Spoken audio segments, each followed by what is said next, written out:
and welcome to 50 Movies in 50 Weeks. I'm your host, Joey Hollywood, and I'm trying to get through all 50 movies in this 50 movie box set from Mill Creek in 50 Weeks. The movie I watched today was called Mistress of Atlantis. I'm going to front load this with some caveats. I wasn't too into this movie, and I don't think it's because it's a bad movie or anything. In fact, I think it's a very interesting movie. It's a very visually stunning movie. I was surprised. It says it was made in 1932 on this thing. I would have guessed it was made in the 40s. It has a level of... I'm not like the most knowledgeable about film. I know some people in my comment section think I am. I think it's just because I talk confidently. But visually, I just was like, oh, this looks like a movie from the 40s. And I saw it was from the 1932, and I was like, this was a year after Dracula, or the year of Dracula, because Dracula still feels like it's stuck in the past a little bit with its like long stretches of silence. This one has that too, but there's a level of technique, visual flair that is not something I'm usually accustomed to in movies from the 30s. Not to say that is impossible, but it's refreshing, and maybe my ability to recognize this kind of thing has been skewed because I've been watching garbage from 50 movie box sets for so long. But it was very refreshing to see how visually beautiful this movie is. The sets are amazing, costumes are really good, cinematography is excellent. The problem I had with this movie was mostly the pacing.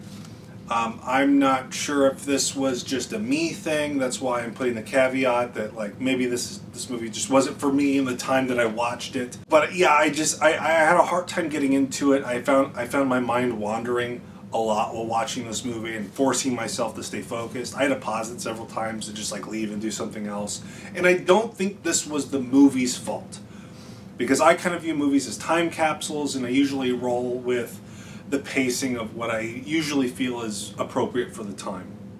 And honestly, for the 30s, I feel like the pacing was just fine for a movie in the 30s. I think I was just feeling antsy while watching it. But it's a very good looking movie, and it opened up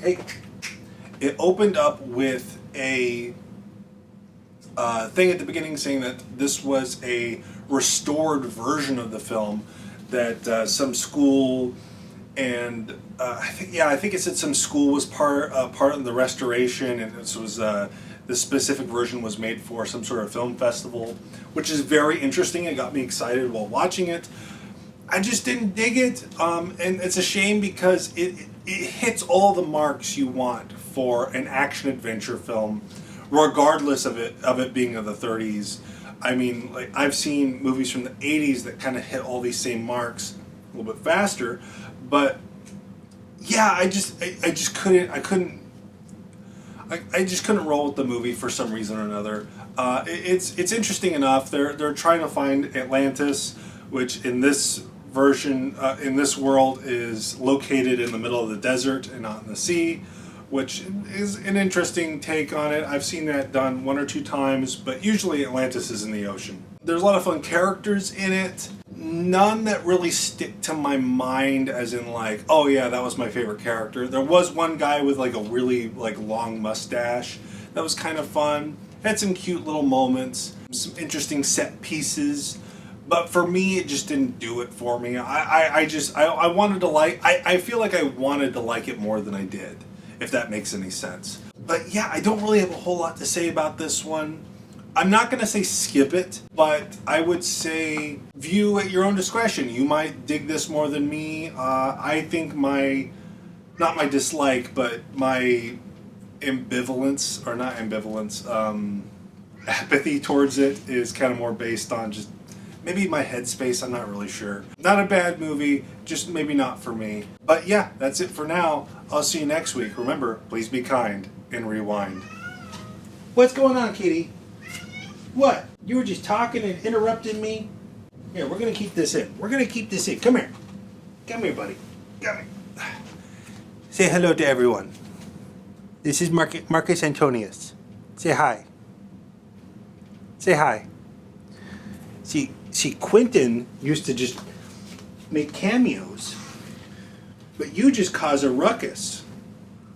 You cause a ruckus every time I film. Okay, all right, for real now, this is the end of the video. I'll see you next time. Please remember, please be kind and rewind and all that jazz. See you later. Bye-bye. Bye-bye.